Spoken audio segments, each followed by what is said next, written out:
नमस्कार। मेरा नाम है अमित सिंह। मैं एक एक्टर हूँ, एक फिल्म मेकर हूँ और मैं आप सभी लोगों का यहाँ स्वागत करता हूँ। This is presented by lemon chillies film.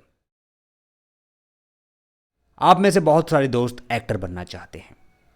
क्या आपको पता है कि आप एक्टर बन सकते हैं? डू यू रियली थिंक कि यू आर एन एक्टर? दोस्तों, जब हम किसी भी चीज़ की शुरुआत करते हैं या सोचते हैं या हमारे अंदर एक सोच आती है कि मैं ये काम करना चाहता हूँ, तो वो आती कैसे है, किस तरह से आती है? आपको अपने मस्तिष्क को समझना होगा सबसे पहले तो। क्या आपका मस्तिष्क आपसे ये कह रहा है कि तुम एक्टर बन सकते हो? क्या आपका जो शरीर है, जो आपकी आत्मा है, वो आपसे ये कहना चाहती है या कह रही है कि चलो मुंबई चलते हैं, एक्टर बनेंगे, एक्टर बनने की तैयारी करेंगे? अगर ऐसा है तो आप वाकई में एक्टर बन सकते हैं। अब एक्टर बनने के नियम क्या हैं, क्या तरीके होते हैं, कैसे शुरुआत की जाती है, इस पर तो वैसे हमने कई तरह की वीडियो बना चुके हैं। इस चैनल पर बहुत सारी वीडियोस हैं। एक बॉलीवुड का हल्ला.com एक वेबसाइट है, उस पर भी आप देख सकते हैं। बहुत तरह की चीज़ें वहाँ पर अवेलेबल हैं। अब एक्टर बनने के लिए आखिरकार सबसे इम्पॉर्टेंट चीज़ क्या होती है, आज हम उस पर बात कर रहे हैं। दोस्तों, सबसे इम्पॉर्टेंट चीज़ होती है वो आपके अंदर की फील होता है।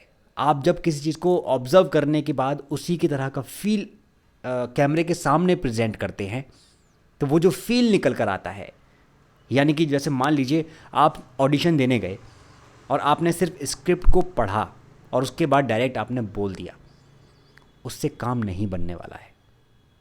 जब तक वो रियल और नेचुरल फील निकल कर नहीं आएगा तब तक काम नहीं बनने वाला है। दोस्तों, यकीन मानकर चलिए कि यदि आप बॉलीवुड इंडस्ट्री में एज एन एक्टर अपने आप को देखते हैं तो आपको यह भी देखना होगा कि आप किस हद तक फील कर सकते हैं, किस हद तक आप ऑब्जर्व करते हैं, किसी भी चीज़ को कितनी हद तक और कितने सेंस ऑफ ह्यूमर्स के साथ आप उसको समझते हैं। क्योंकि जब एक्टर बनने की बात आती है तो उसमें पूरा का पूरा जो ऑब्जर्वेशन आपने किया था, अब वो चाहे आपका हाथ चलाने का तरीका है, चाहे वो आपका मूवमेंट है, चाहे आपका बॉडी लैंग्वेज है, everything, every part of your body, वो चाहे कुछ भी है, लेकिन आपको इस वक्त जो प्रेजेंट करना है कैमरे के सामने, वो आपका फुल एंड फाइनल होगा। आप भले ही किसी भी इंस्टीट्यूट से जाकर सीख कर आ जाओ मेरे भाई, जब तक आप कैमरे के सामने सही ढंग से, सही फील के साथ अगर डायलॉग नहीं बोल पाए, डायलॉग प्रेजेंट नहीं कर पाए, तो सब गड़बड़ होने वाला है।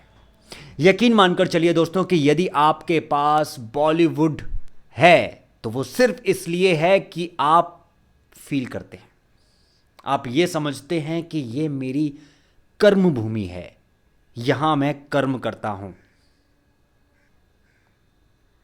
राइट? आपको ये पूरा का पूरा ऑब्जर्व करना पड़ेगा। You have to be think about it again and again.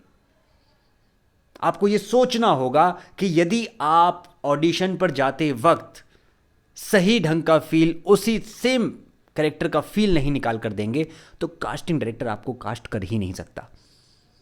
आप जाके तमाम ऑडिशन दे आइए, आप जाकर तमाम स्कूल से सीख कर आ जाइए, आप जाकर कुछ भी कर लीजिए, लेकिन यदि आपका फील सही ढंग से नहीं पकड़ा, आपने ऑब्जर्व करके सही ढंग से नहीं प्रेजेंट किया डायलॉग को, तो वो आपका ऑडिशन वहीं का वहीं ख़त्म हो जाता है। आप चाहे जितने भी ऑडिशन दे लीजिए, अगर आपका फील सही नहीं है, आपका सिलेक्शन नहीं होगा। आपको वो फील देना पड़ेगा। अगर रोना है तो एग्जैक्टली रोकर दिखाना होगा, अगर हंसना है तो वो एग्जैक्टली आपको उस फील में हंसना होगा जो बहुत ज़बरदस्त होता है।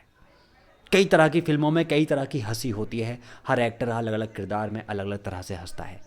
ये आपके ऊपर निर्भर करता है कि अब आप किस तरीके से उस चीज़ को समझ रहे हैं, किस चीज़ की ज़रूरत है।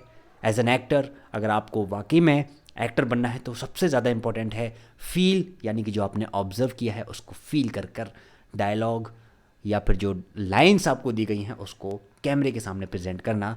तभी आपको कास्टिंग डायरेक्टर किसी भी कैरेक्टर के लिए सेलेक्ट करेगा। आई होप आप इस वीडियो को समझ गए हैं और इस चैनल का जो आज सब्सक्रिप्शन आपने कर ही लिया होगा।